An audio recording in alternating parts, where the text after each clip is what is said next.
And then a trainer comes in and says, "Hey, we're gonna train you," because I knew nothing about insurance. I was new to the industry, never worked in insurance before a day in my life. And she's like, "We got to train you 2 weeks, and then you can start selling." I'm like, "I don't have that luxury.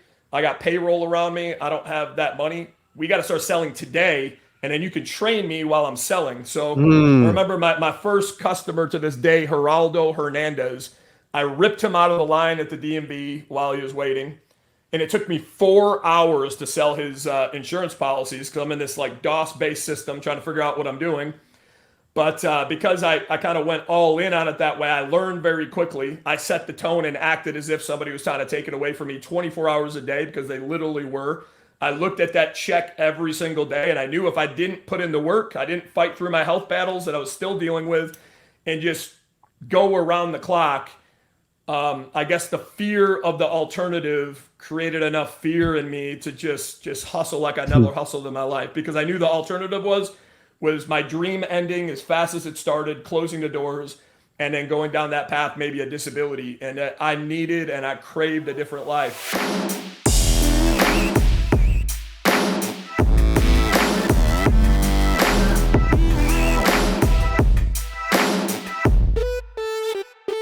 What is up? Welcome back to the CA Power Player Podcast. I'm your host, Cody Askins, and today's special guest, I'm going to give him a proper introduction, okay, because this is a cool freaking cat that you're going to love his story today. And if you deep down want to help kids and you feel like that would totally transform our world, then you're going to absolutely love today's episode. He's a serial entrepreneur, has a $22 million insurance operation, CEO and co-founder of Team Hired, which is a recruiting firm for the industry, strategic partners with Ricochet, $15 million in real estate, and now has the core event, his first ever event, which is insane to say, the Elevate Experience. It's a youth education conference. You can go to elevate.kids to learn more. David Williams, welcome to the podcast. Yeah, thanks for having me. I appreciate it. I'm excited to be here. Dude, I appreciate you being here, man. You're I could tell by the first time we talked, I'm like, man, I like this cat. I like his energy. He's fast paced like me. You've accomplished a ton. Did you ever how old are you, by the way? 43, just turned 43. Okay. Was there a moment in your life where you did not expect to have all these amazing things going on when you were 43? Oh, there was a lot of moments, and I could probably rewind back to the very first moment if you want me to, kind of back started when I was a kid, give you a high level overview to where I was today. So I guess if I go, and this kind of ties into the to the project, and it'll come first circle. But I go back to my youth when I was a kid. I was labeled in school with a learning disability, told I was going to be low potential, wasn't going to amount to much. Got bullied a little bit in school. So I dealt with some adversity, but luckily, I guess, mentors are important in my life. And my very first mentors were my parents. And luckily they helped me get through a lot of that, made sure that I wasn't medicated and a lot of the things that they wanted to do and these labels they wanted to place upon me. And, they say in life, sometimes you're the average of the 5 people you surround yourself with the most. But when I was a kid, I didn't even have the 5 friends at the time. So I had to find something I want to put all my time into. And I fell in love with the game of baseball. So played baseball in my youth. Only problem is I loved it a lot, but I wasn't given a lot of God-given talent. And so I wasn't that good at the game, despite how much I loved it. And I would see, a lot of other kids out there that effortlessly, they would put in a lot of the work that wouldn't put in a lot of work at all, and they seem to crush it. So that led to, I think the next part of my life when it came to the game of baseball. I also had a brother that went down the wrong path in life. And he's no longer with us, and that's part of the inspiration for this youth project. But my parents took that super, super to heart, because a lot of times you can have kids, you can have great parents, but there's some outside influences that can take them down the wrong path. And he had the wrong 5 people he hung around that took him down the wrong path. And they were just super concerned about myself and my sister. So my dad and my mom, they were my heroes in life because they literally gave up everything for me and my sister. He had 2 businesses as an entrepreneur. One was a gutter business, one was snow plowing, and then my mom had a business too, doing gift baskets, and they worked around the clock. My dad worked 7 days a week, probably operated most nights on about 4 hours sleep just to pay and afford for things that he couldn't afford, which included baseball lessons for me because I love the game, and he wanted to keep me busy, super busy, so I couldn't go down that same path my brother did. So that was where the next mentor came into my life, is Coach Tillinghast. And, luckily, when my parents, one of the things I really picked up from my dad was work ethic, because he was the hardest working man, still to this day, hardest working human I've ever seen on this planet. And a lot of that just through osmosis started to become instilled into me. And then when I got my next mentor, Coach Tillinghast, he had very similar values and taught principles like hard work beats talent when talent doesn't want to work hard. So I started doing baseball lessons, pouring all my time into the batting cages until my hands bled, and we just practiced day in and day out and day in and day out. And very quickly as a young man, I started to realize the way I could close the gap between the other kids that seemed to have the God-given talent and what I lacked was to outwork them and just be relentless and just to make sure I outworked every other kid that was in there. And that didn't happen overnight. But eventually over time, putting in the right degree of work over a period of time, I ended up my high school year batting .420, had some scouts take a look at me, and then I fulfilled my dream of playing college ball. And then that dream kind of, came to a short end after a year. I had some injuries, and that was all I knew. So I knew I wanted to play. I obsessed over the game of baseball, and I was just relentless with it in my pursuit of, going pro. And that was to the end. And I was at this crossroads in my life trying to figure out what's next. And it was, there was one rule living under my parents' roof. It was like, if you're going to stay under the roof, you either got to be in school or you got to go to work. So now it's time to going back to those labels where, teachers told me I was low potential unless I did something with my hands that was a trade, because I wasn't academically strong. I wasn't going to amount to much. So I guess some of those labels did affect me in a sense that I went in and followed that path and did tool and die. Not to knock the trade. It's a great trade for a lot of people, but I found I just didn't have a heart and a passion for it. So then I went and, sometimes in life we got to ask for help. I asked a friend for help, and he worked at Circuit City, got me my first job, which I thought at the time was going to be a temporary role. Turned out to be the start of my professional career. And at the moment, I thought I was just starting over. It was this uncertainty. Here I am in this big box retailer now, and it's kind of funny. The interview that I went in on, it was initially they were hiring car stereo installers, and I think I'm a big man of faith, and I think sometimes God twists our fate sometimes to get us on the path that we need to be. Because when I came in for that interview, coincidentally, I'm sitting there interviewing to be a car stereo installer, and my buddy just happened to pull in to get his car stereo fixed. And they look at it and they're like, man, who did this hack job? And I happen to be the guy that did the hack jobs. Right in the middle of the interview, my buddy comes in. So they're like, all right, we're not going to hire you as an installer, but the test, you actually passed our sales test with flying colors. And I never really considered, really sales. I'm like, he goes, would you be interested in a sales job? I'm like, yeah, let's do it. So again, here I was, I thought, things are starting over. It's a fresh start, but little that I know, and lo and behold, that everything that kind of built up to that point just transitioned and prepared me for that. Because all the things that led me to be successful in baseball, successful in academics, and when I say successful, C student, because I had to work way harder than most students just to be a C student, and way harder than most ball players to get through college. But that work ethic, all of a sudden, snap kicked in, and I just started, again, outworking everybody in the $24 million store that I worked at in upstate New York. And then that's where I met another mentor. It was my district manager, Oz Engen. He just saw something in me as a young man. I had fire in my heart. I was running around, operating like 4 employees in one. And he ended up taking me under his wings, started teaching me some leadership stuff, and ended up getting promoted to be one of the youngest store managers in Circuit City history. So 21 years old. I'm running a $24 million superstore now. Wow. No idea what I'm doing. Got thrown in the fire, and it was like I had to figure out how to train people, hire people, and do it all. So again, I just did what I knew best and just worked around the clock to try to figure it out, and incredibly quickly. And my career was going great. I became one of I took an underperforming store, turned it into a top store in the country. And then they saw that, and then they turned me into Mr. Fix-It. So as fast as I would build a culture and a team and a family, it was good and bad, because I built this family, and then they're like, all right, on to the next store. We're going to send you to the next store to fix that. And then eventually got tapped on the shoulder to go on a company innovation team with Circuit City, coming up with new business concepts at a corporate level where I'd fly in and out.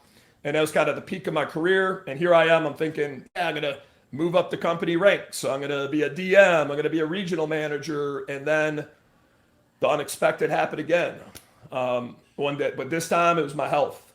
I woke up, severe back pain. I didn't know what was going on. It was tough to get out of bed. And it just progressively got worse and worse and worse until one day I woke up and I couldn't walk.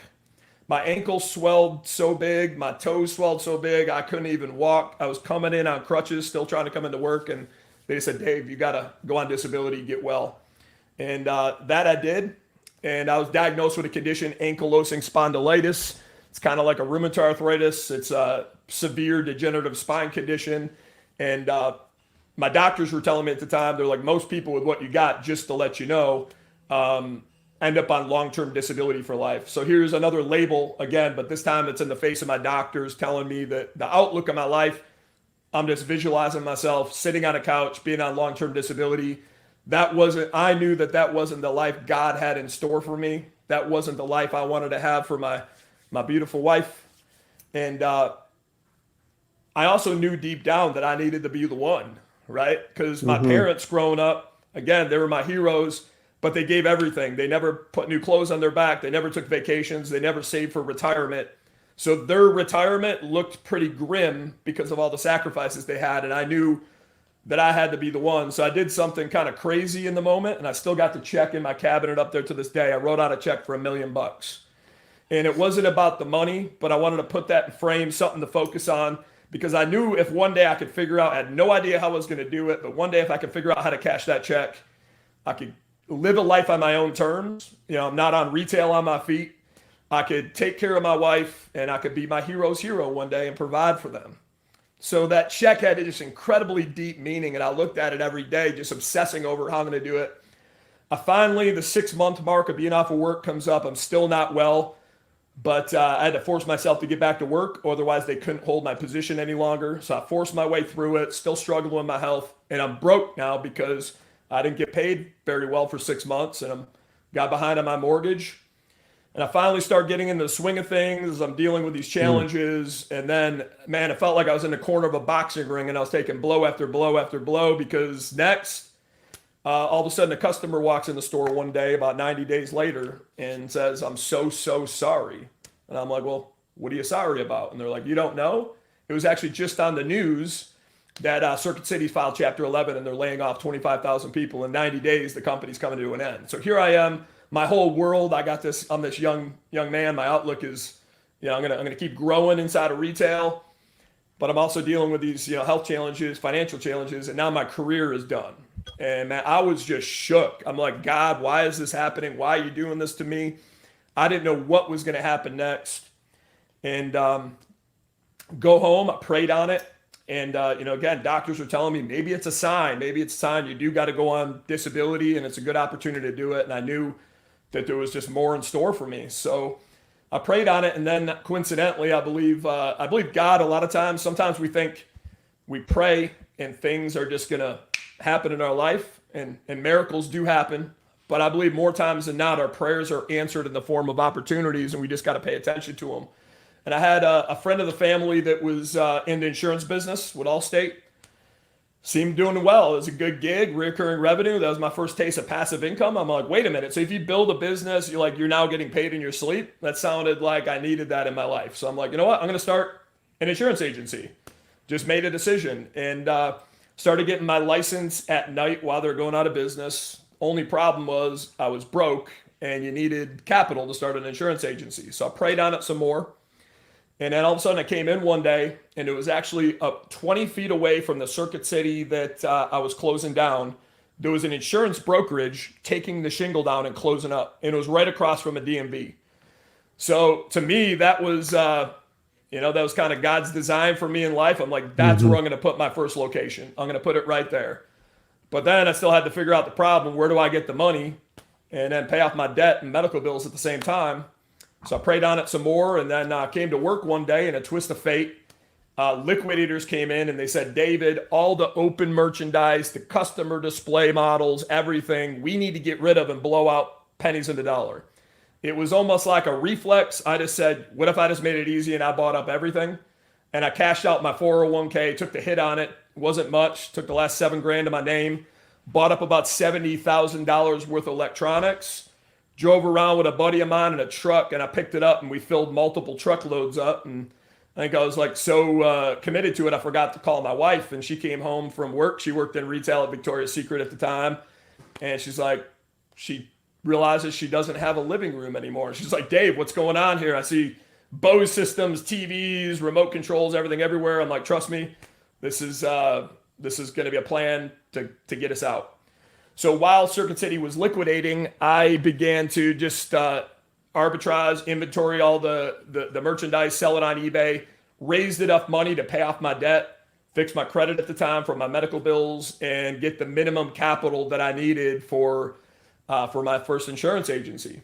At the time, it wasn't $100,000 or $200,000 what it is now, but it was like $25,000, which, $25,000 isn't a lot. You start to pay for leases, employees. I'm watching that dwindle very quickly. So I had to go to training down in Hauppauge, New York, and I'm driving down there in a beater with no AC and sleeping on my sister's floor so I can save on the hotel that she also didn't have AC. So it was a kind of brutal training. And then I get back and I'm like, it's exciting, but fearful at the same time because my life is on the line. But I think that was the very thing that motivated me to create the life that I had today. I get back and day one opening, and then a trainer comes in and says, hey, we're gonna train you, because I knew nothing about insurance. I was new to the industry, never worked in insurance before a day in my life. And she's like, well, we got to train you 2 weeks and then you can start selling. I'm like, I don't have that luxury. I got payroll around me. I don't have that money. We got to start selling today, and then you can train me while I'm selling. So I remember my first customer to this day, Geraldo Hernandez. I ripped him out of the line at the DMV while he was waiting. And it took me 4 hours to sell his insurance policies because I'm in this like DOS-based system trying to figure out what I'm doing. But because I kind of went all in on it that way, I learned very quickly. I set the tone and acted as if somebody was trying to take it away from me 24 hours a day, because they literally were. I looked at that check every single day, and I knew if I didn't put in the work, I didn't fight through my health battles that I was still dealing with, and just go around the clock, I guess the fear of the alternative created enough fear in me to just hustle like I never hustled in my life, because I knew the alternative was my dream ending as fast as it started, closing the doors, and then going down that path, maybe a disability, and that I needed and I craved a different life. So I did that, and I worked and worked and worked. Eventually, it started to compound. We started to perform, be one of the top in the region, and then we started to be one of the top in the company. Fast forward, we actually built it up to about $20 million reoccurring revenue, multiple locations, about 50 employees at our peak before we exited from that first company.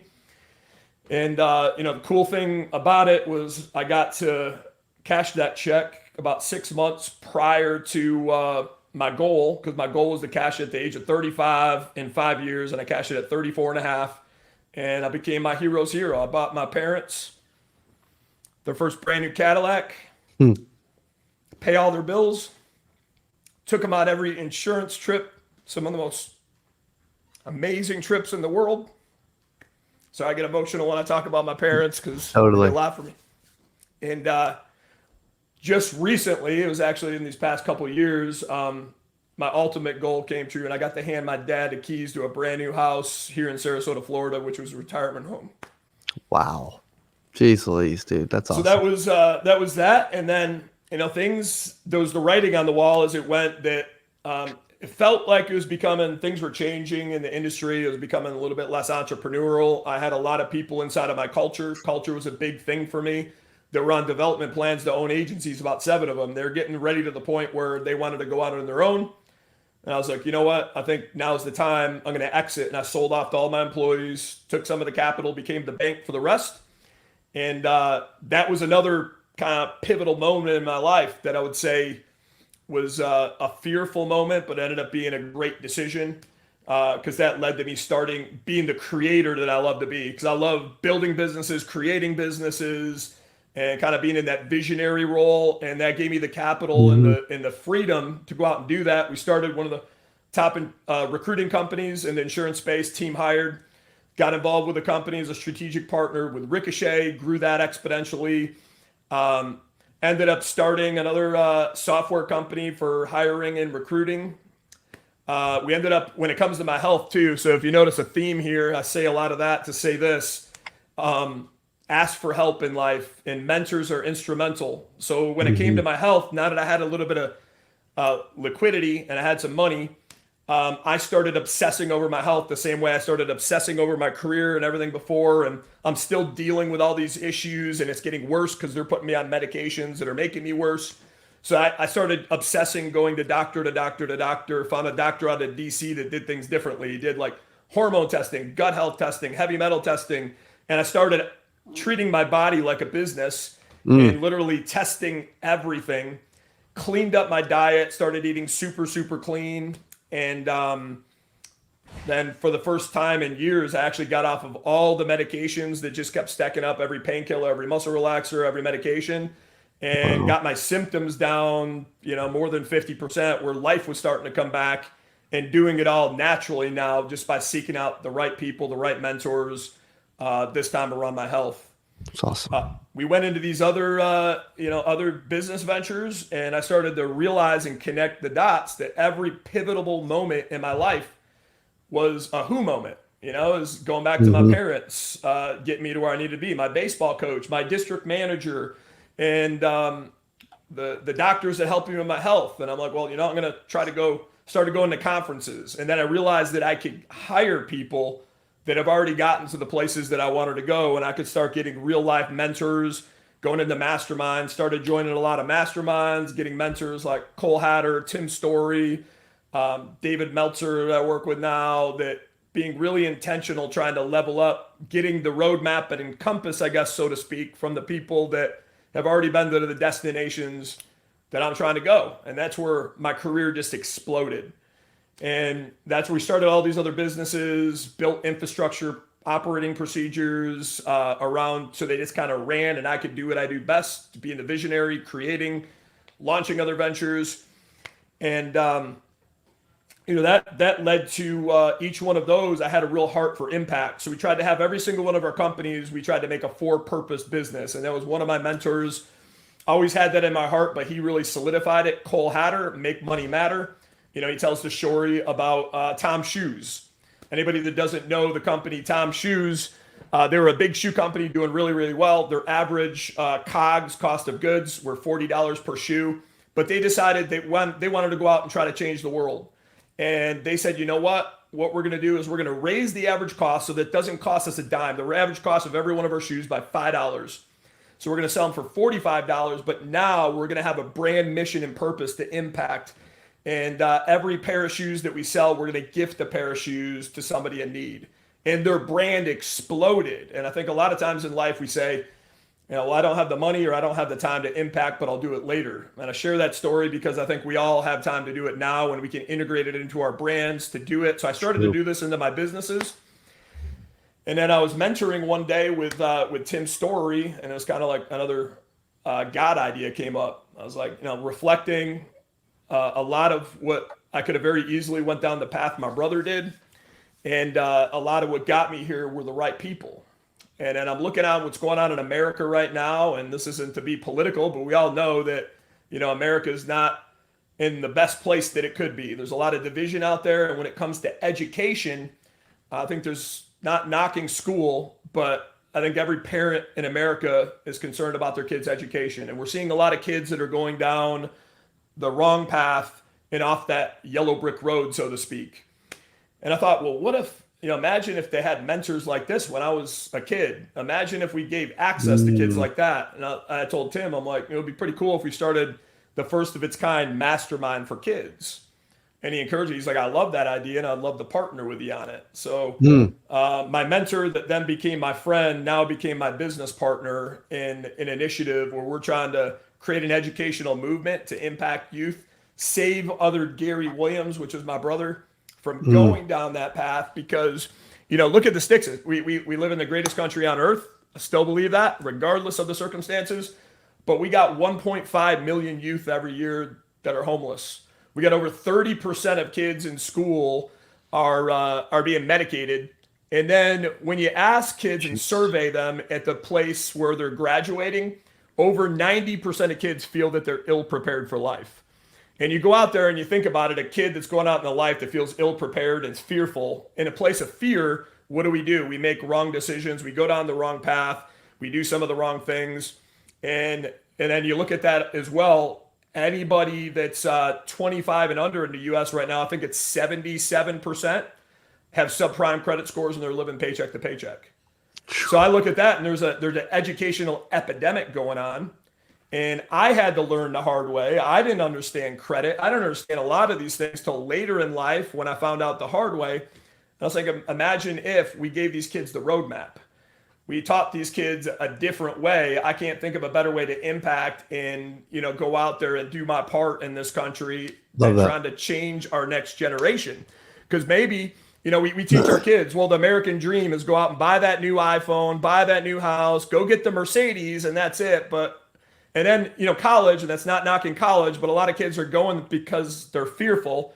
And then they're spending $100,000 on a liberal arts degree that doesn't give them an ROI, and they don't even know what an ROI means. So now here they are, they're paycheck to paycheck, they're barely surviving.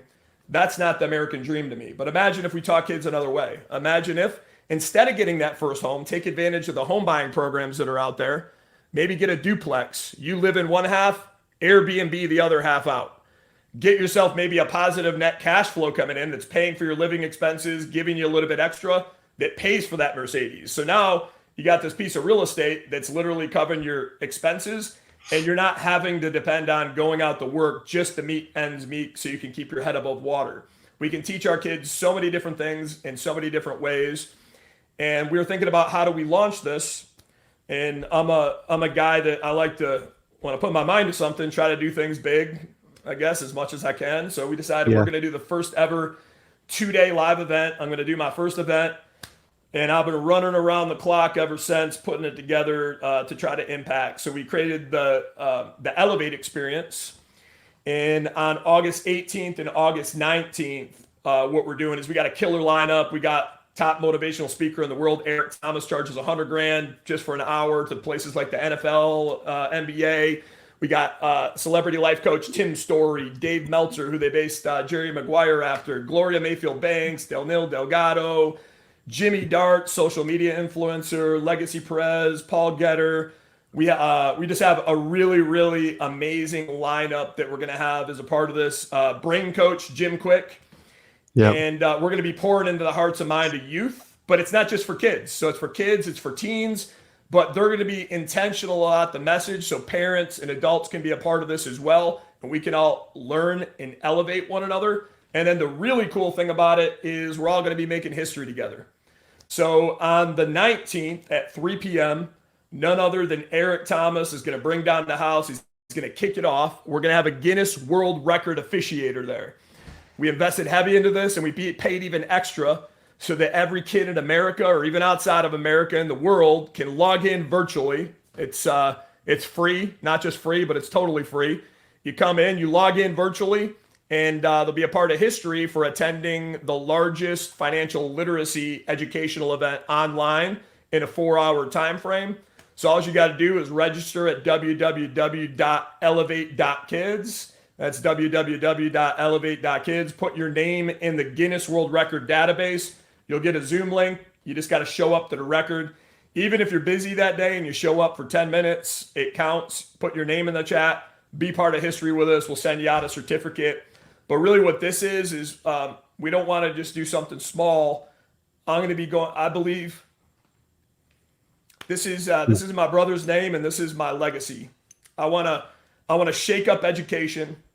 I think it's needed it for some time now, and I'm going to go at it and try to rally as many people behind me to change the trajectory of our education in America, because it goes all the way back to Rockefeller. He was one of our biggest investors in the education system, and I think it kind of led us to where we are today. And what he said when he invested in the education system is, I don't want doers, I don't want critical thinkers, I don't want entrepreneurs, I want workers, and I want consumers.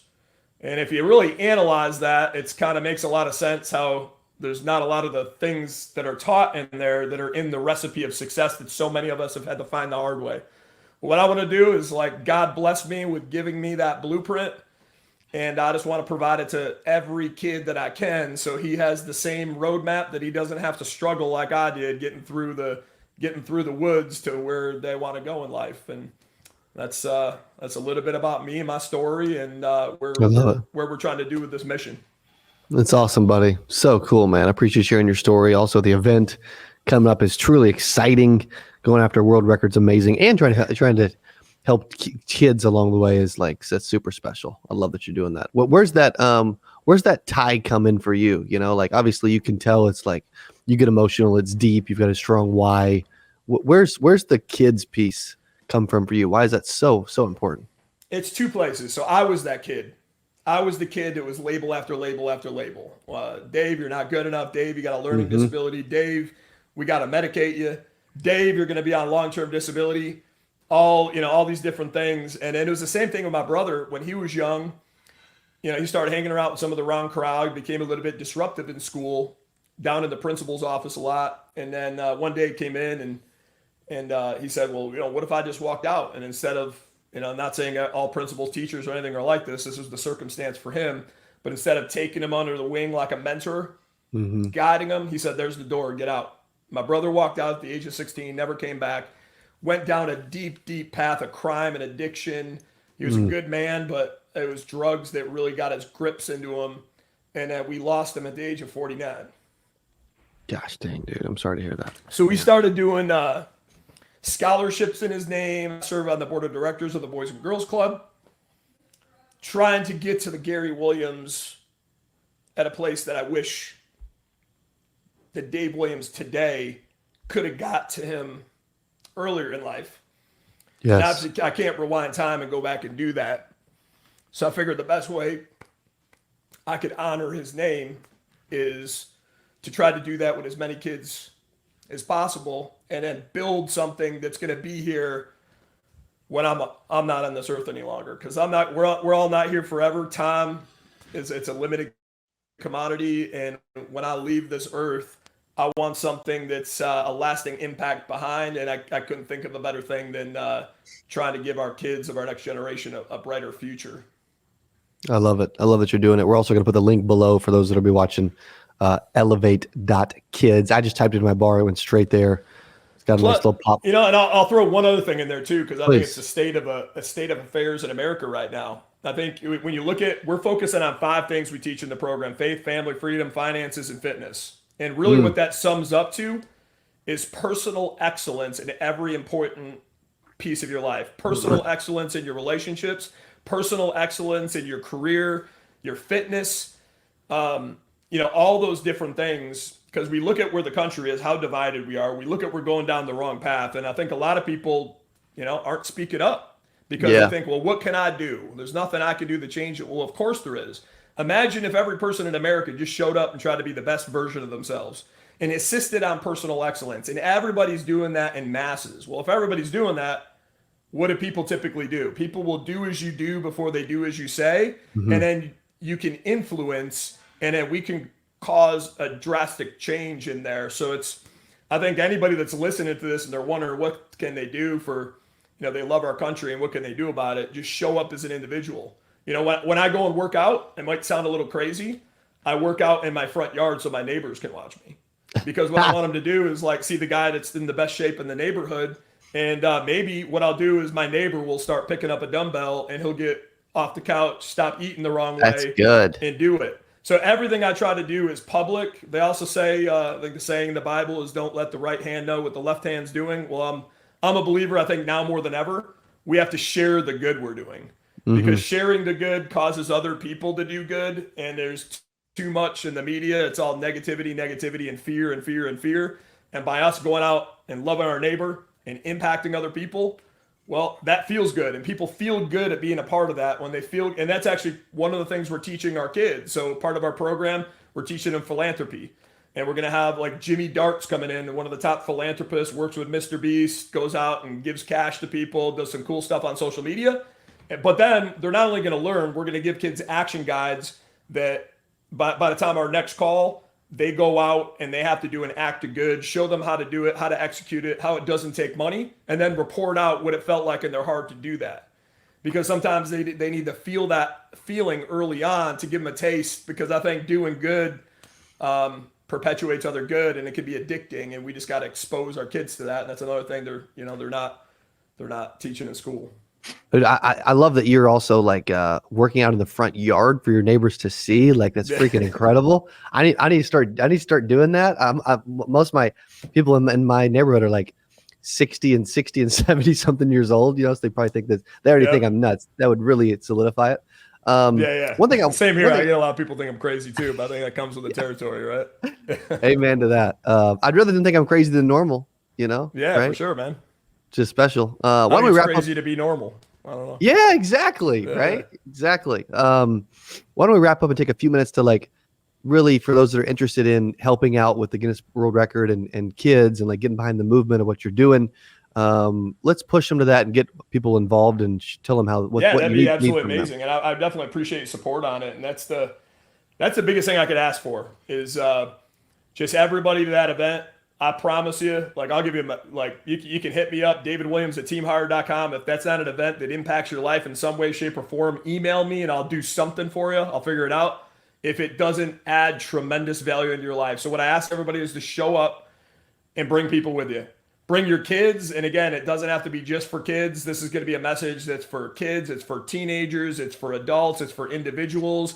We got some of the best that have, they're light years ahead of me, a lot of these guys and gals, and they're going to be speaking into the hearts and minds. It's going to be 2 days, action-packed. It's free, and I think it's a once-in-a-lifetime opportunity. So on the 19th, we're making history. Who's ever wanted to be part of a world record and be part of history? And we paid extra, even though it's free, we paid extra so that every attendee, every kid that comes on will get a certificate, a badge from Guinness with your name on it, that you're a part of making history for us in this educational movement. And that's the best thing we could do is, spread the word to get as many people to attend as possible at elevate.kids. There's a call to action to get a free ticket, and then that puts you in the Guinness database.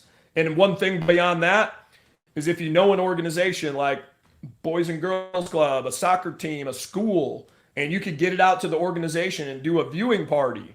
Now that would be really huge for us, because we're not just trying to break the record. My number is 10,000. That's far more than we need for the record. But the reason why 10,000 is I know with that big number, we're going to save a lot of lives. There's going to be a lot of kids that get on there that maybe were contemplating suicide. We're going down the wrong path.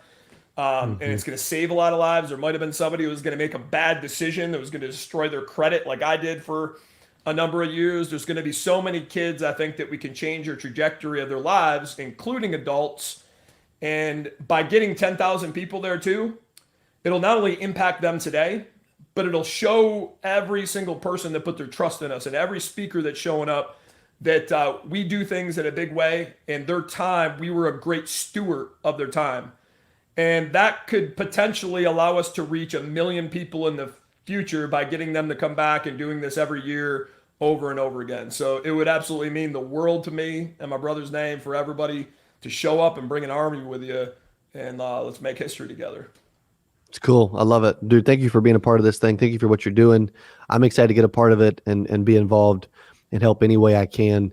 And I appreciate you sharing it on the podcast today. No, I appreciate you, brother. Thank you so much. It's I'm looking forward to the relationship going forward and connecting here, and appreciate your support, man. Hey, man. Thank you, bro. Appreciate you. Okay. Thank you guys for listening. Thank you for hanging out. Also, go to elevate.kids. Be a part of this thing. I love what David's doing. I love all the speakers are getting behind this thing. This is going to be a special event, and I want to be personally involved to help promote this. So please take a second, get involved. And I can tell you this, like, if we can change some kids along the way, that's absolutely going to trickle in the future and make this planet a better place. So I'm excited for this. Appreciate David for being here. Appreciate you guys for listening. We'll see you on the next Power Player podcast. Adios. Hey, if you enjoyed this, I got another one you're going to love. It's right there. Click on it. See you in there. I'm so excited for today's CA Power Player podcast. I'm your host, Cody Askins. We got a special guest. He is back on the channel talking about how to sell life insurance from home. Here's what I love about this person. Yeah, I'm telling you, this will be one of the best.